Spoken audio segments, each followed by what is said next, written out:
आपण काय बघणार आहे? आरशातील प्रतिमा. तर मला सांगा, आपण पाण्यातील प्रतिमा बघितली होती हो की नाही? त्याच्यामध्ये काय होत होतं? खालची बाजू वर आणि वरची बाजू खाली. पण आरशातल्या प्रतिमेमध्ये खालची आणि वरची बाजू बदलते का? नाही. काय राहते मग? आहे तशीच राहते. पण याच्यात काय फरक होतोय? आरशातल्या प्रतिमेमध्ये काय होतंय? डावी बाजू उजवीकडे आणि उजवी बाजू डावीकडे. तर आता आपण हे प्रत्यक्षात पण बघायचं का? आरशात कसं होतंय बघा. दिसते का? हे बघा, आता ह्या पुस्तकावरती नाव लिहिलेले आहेत हो की नाही? आणि जर ते आपण आरशात बघायला गेलो तर कसे दिसतात? डावी बाजू उजवीकडे आणि उजवी बाजू डावीकडे दिसते हो की नाही? आता मला सांगा, आरशातल्या प्रतिमेत कोणते कोणते अल्फाबेट सारखेच राहतील रे?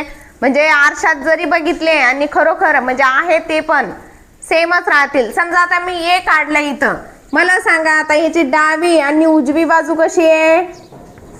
सेमच आहे. म्हणजे ह्याला जर आपण आरशात बघितलं तर एचं काय फरक होणार का? एचं एच दिसणार. अजून असे कोणते कोणते आहेत मला सांगा? हा, इंग्रजी अंकामध्ये इंग्रजी 8. हे जर आपण आरशात बघितलं तर काय होणार आहे? सेमच दिसणार आहे की नाही? बरं, आईला पण आपण आरशात बघितलं तर काय एवढा फरक पडणार नाही. सेम एक्स पण सेमच दिसणार आहे. बरं, अजून कोण दिसणार आहे सेम? हा ओ, बर यच. हा, 1 का? फरक पडेल की 1 मध्ये? हा, नुसती एक लाईन. बर बर. हा, फक्त जर अशी लाईन मारली तर मग काय फरक पडणार नाही. के मध्ये फरक पडेल की? के इकडे बघा की डावी. म्हणजे मी काय सांगते लक्ष द्या. याच्यामध्ये जर आपण असा भाग केला अर्धा याचा, ए लक्ष द्या, याचा जर अर्धा भाग केला तर ते दोन्ही भाग सारखे जर असेल तर त्या आकृतीत काही फरक पडणार नाही. आणि जर अर्धा भाग केला उभा आणि ते जर वेगळे झाले, म्हणजे दोन्ही भाग वेगवेगळे दिसायला लागले, तर त्याच्यामध्ये काय होणार आहे? वेगळेपणा येणार आहे. ते काय आरशात सेम दिसेल का? नाही. हा, व्ही. बर, अजून दिशा बदलत नाही याच्यात, नाही का? आपल्याला फक्त डावी उजवी होती. काय म्हणलात? यम यम डब्ल्यू. अजून सांगा. अजून हा, का टी? अजून हा, आर नाही. आर कसं होईल रे? टी आणि यू, यू पण सेम होईल. अजून काय होईल सांग? यच कसं होईल? याची हे बदलणार नाही का? स्टार्टिंग आणि एंडिंग. म्हणजे हे बघा, आता यस काढलंय मी आणि हे असं केलंय, पण ह्याचं तोंड खाली याचं वर असं होईल की नाही? इकडून असं बघितलं तर हे वर येईल, असं होणार. ह्याच्यामध्ये बघा, जर आपण असा भाग केला तर इकडला भाग आणि इकडल्या भागात काहीच बदल होत नाही. सेमच दिसते की नाही? मग ते इकडून इकडे बघितलं तरी पण सेमच दिसणार. याचा पण भागात जर आपण इथून कट मारली तर इकडला भाग आणि इकडला भाग सेमच दिसतोय हो की नाही? त्यामुळं याच्यामध्ये काय होणार नाही? काही फरक होणार नाही. पण यस ची काय होईल? दिशा बदलल. वरचा भाग खाली, खालचा वर असं होऊ शकतं. फक्त येल काय? याला आहे तसं दिसेल. मग तेच आपण इथे घेतलंच की एक तसं. पण जर याला दांडी इकडून इकडं असं जर काही केलं तर ह्याच्यात काय होणार आहे? फरक होणार आहे. आता मला सांगा, शून्य पण काय बदलणार नाही. व्ही लिहिलंय की आपण? नाही, बी मध्ये बदल होईल की? बी कस काय? हे बघा, असं केलं तर हे अर्धा भाग, हा अर्धा भाग. हा, इकडे उलट म्हणजे डावी उजवी बाजू अशी असं फ्लिप करा त्याला, असं बिंगणार ते. हा, मग इकडलं बी कसं होणार? हे असं दिसणार. मग वेगळं आहे की सेम आहे का? सेम दिसतंय का? नाही. मग यू लिहिले की? तर हे काही अल्फाबेट आहे जे काय होणार आहे? आरशामध्ये पण सेमच दिसणार आहेत. हे लिहून घ्या तुम्ही. आणि हे काही अंक ते पण लिहून घ्या. आरशामध्ये त्याची प्रतिमा आहे तशीच दिसणार आहे. आता फळ्यावरती आपण काय केलंय? काही उदाहरणं लिहिलेत. लिहून घेतलेत ना? तर मला सांगा, हा जे पहिलं उदाहरण आहे त्याच्यामध्ये काही इंग्रजी अल्फाबेट दिलेत, हो की नाही? तर ते आरशामध्ये कसे दिसणार? ह्या 4 पर्यायापैकी कोणता पर्याय आपलं उत्तर असणार आहे? 4 नंबर बरोबर आहे. बघा, आपण आता बघितलं होतं टी आणि ए आलं होतं की नाही, म्हणजे सारखे दिसणारे आरशात आणि जे आहे ते अक्षर सारखेच दिसणारे टी आणि ए. त्यामुळे टी आणि ए मध्ये तर काहीच फरक होणार नाही. त्यामुळं हा पर्याय आणि हा पर्याय काय होतोय? कॅन्सल होतोय, हो की नाही? कारण ह्याच्यात काय केलंय? पाण्यातल्या प्रतिमेसारखे उलटे केलेत, हो की नाही? हे ए आणि टी. त्यामुळे हे 2 पर्याय आपले रद्द झाले आणि रद्द केल्यानंतर आपल्याकडे राहिला पर्याय क्रमांक 1 आणि पर्याय क्रमांक 4. पण याच्यामध्ये एन मध्ये काही फरक केला का? नाही. त्यामुळे आपला पर्याय क्रमांक 1 हा पण काय होतोय? तिथेच रद्द होतोय. तो पण आपल्या उत्तरात येत नाही, म्हणून आपलं उत्तर एकच शिल्लक राहतंय. तो कोणता आहे? पर्याय क्रमांक 4. अशा पद्धतीने तुम्ही करायचं, इलिमिनेट करायचं. जे नाहीये त्याला पटकन कट मारायची, चुकीचं करून टाकायचं आणि त्याच्याकडे परत लक्ष द्यायचं नाही. मग कोणता पर्याय आपला शिल्लक राहतोय याकडे बघायचंय. आता दुसरं पर्याय क्रमांक 2, प्रश्न क्रमांक 2. याच्यामध्ये बघा, ही आकृती आधी व्यवस्थित काढायची. तर छोटे छोटे डॉट पण दिलेत, जवळून येऊन बघितलं तुमच्या ते लक्षात येईल. तर सेम अशीच पर्याय क्रमांक कोणत्या याच्यात आहे? प्रश्न दुसऱ्यातलं काय उत्तर आले? 2 नंबर. सगळ्यांचं आले? काय केले? उलट केले. म्हणजेच काय? इकडली बाजू इकडे गेली आणि इकडली बाजू इकडे गेली. ह्याच्यात सेम तसं झालंय. आणि जे छोटे छोटे डॉट दिलेले, छोटी छोटी लाईन मारलेल्या आहेत, त्या पण याच्यामध्ये दिलेल्या आहेत.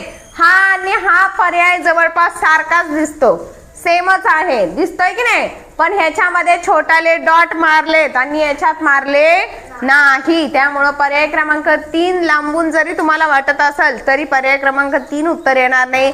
त्यासाठी काय करावं लागतं? बारीक निरीक्षण करावं लागतं. आता मला सांगा, प्रश्न क्रमांक 3 याचं काय उत्तर आले? 4 नंबर पर्याय बरोबर आले.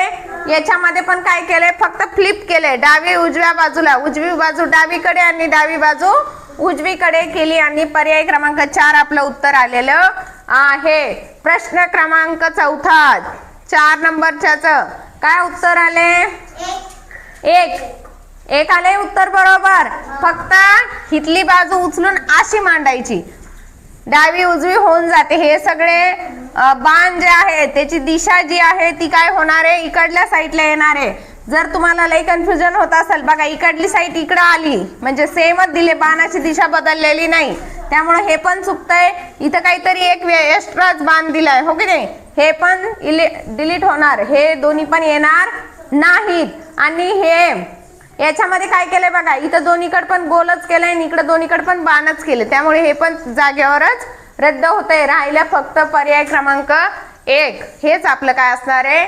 उत्तर असणार आहे. असे भरपूर सारे तुम्हाला काय होते पेपरमध्ये, किमान 2 तरी प्रश्न प्रत्येक पेपरमध्ये आहे, हो की नाही? याच्यामध्ये काही अवघड नाहीये. फक्त काय करायचंय? डावी बाजू उजवीकडे आणि उजवी बाजू डावीकडे करायची आणि आपला योग्य उत्तर शोधायचं आहे. लक्षात आले? प्रश्नपत्रिकेत कसे प्रश्न विचारले ते बघायचं. आता बघूयात, चला. हा बघा, हे काय आहे? आरशातील प्रतिमा. याच्यावरले काही प्रश्न आहे बघा. हा प्रश्न, ही प्रश्न आकृती, तर याच्यासारखी सेम शोधायची. म्हणजे आरशातली प्रतिमा याची कशी तयार होईल ते आपल्याला बघायचंय. बघा बरं.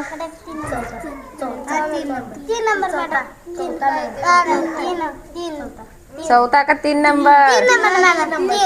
3 नंबर होईल काय? बघा व्यवस्थित बघितलंय. याच्यात काय फरक नाही झाला की रे 3 नंबरच्या?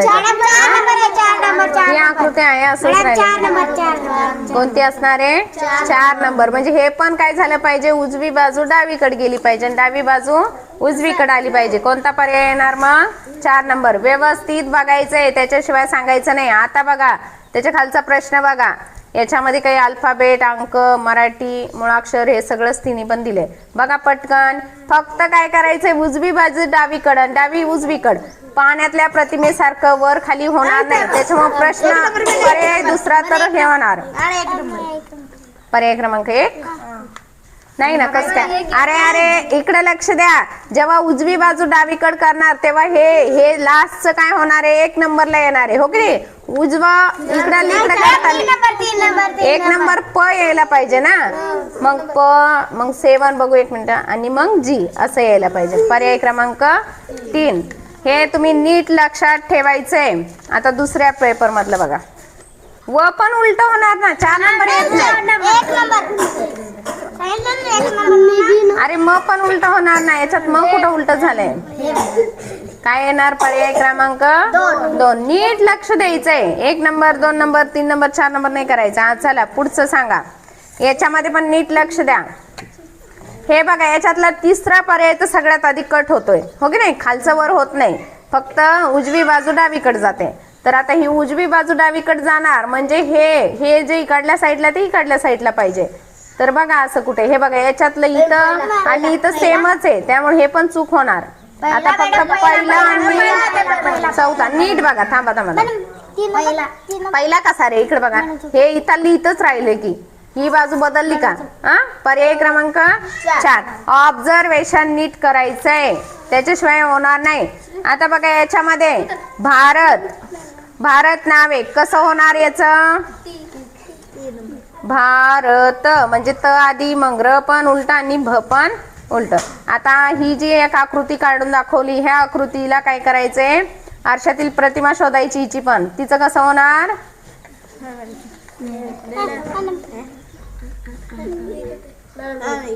एक येते, फक्त इकडली बाजू इकडे करायची आहे, त्यामुळे पर्याय क्रमांक 1. आपण अजून एक त्याची ट्रिक सांगितली होती. काय होतं त्याचं बघा, परत एकदा सांगते. काय समजा आपण काय केलंय, आता हा प्रश्न आपल्याला विचारलाय भारत, हे की नाही? तर तुम्ही काय करताय, पेपर सोडवताना पेपर घेऊन जा. पेपर सोडवण्यासाठी तुम्ही काय केलेलं असते, रफ पेज नेलेला असते किंवा तिथं पण असते, हो की नाही? तर त्याच्यावर काय करायचं, दिलेला हा जो भारत शब्द आहे तो लिहायचा.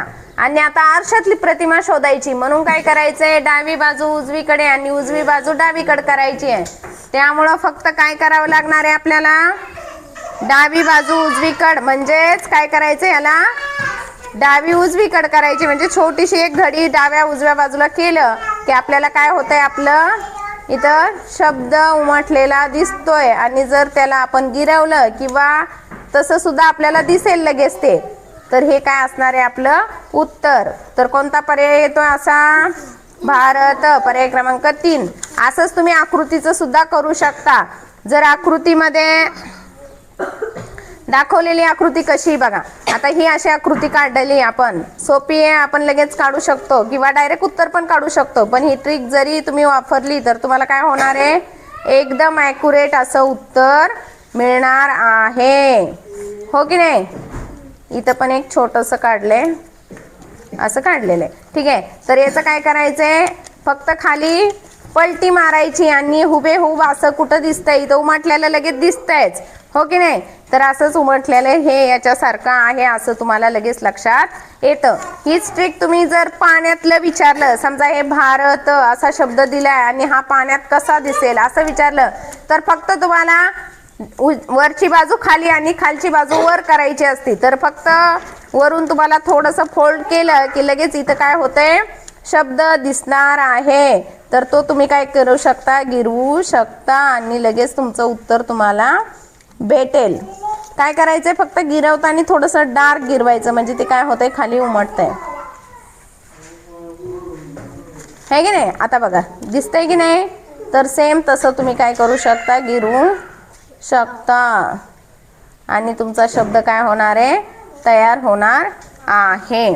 तर अशा पद्धतीने तुम्ही एक आकृती जरी आली तर पाण्यातली प्रतिमा म्हणलं की खालून वरती पलटायचं, वरून खाली, दोन्हीपैकी कोणतंही. आणि जर याची प्रतिमा विचारली आरशातली तर फक्त काय करायचंय, डावी बाजू उजवीकडे आणि उजवी बाजू डावीकडे म्हणून अशी घडी मारून तुम्ही काय करू शकता, तुमचं उत्तर एकदम ॲक्युरेट काढू शकता. किंवा तुम्ही थोडंसं ऑब्झर्वेशन व्यवस्थित केलं तरी पण तुमचं उत्तर काय होणार आहे, नीट निघणार आहे. पण त्याच्यासाठी सगळ्या आकृत्यांचं, दिलेल्या सगळ्या पर्यांचं जरा व्यवस्थित ऑब्झर्वेशन करायचं. 1 1 2 2 3 3 असं करायचं नाही. आले सगळ्यांना लक्षात? आले का? बर, बसा खाली.